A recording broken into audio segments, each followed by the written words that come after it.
This morning, an FDA committee wants a new label for certain pain relievers, including Aleve. They contain Naproxen. The group now finds credible evidence from trial data that Naproxen carries a lower cardiovascular risk than other drugs in that category. Our Dr. David Agus is the author of A Short Guide to a Long Life. It's published by Simon & Schuster, division of CBS.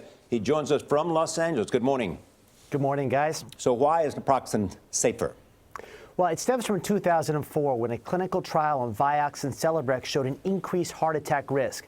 Vioxx was pulled to the market, and then they showed that it was in the same other class, like the Motrin, the Advils, and the Naproxen.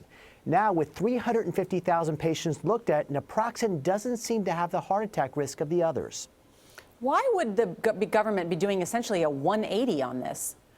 Well, it was initially a warning on the whole class of drugs, but now looking at big data, we can go back and tease out each individual drug, showing that Naproxen isn't as risky as the others. People need to take pain meds, and so this appears to be the safer one. But what I don't understand is why is Naproxen safer, other than the fact that it is safer? What makes it safer? What does it have that others don't? How is it different from aspirin?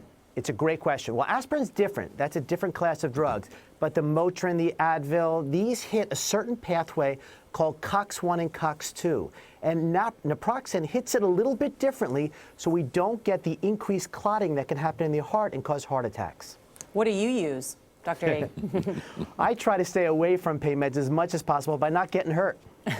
But you do take your aspirin every day, we know. You're right. Yeah.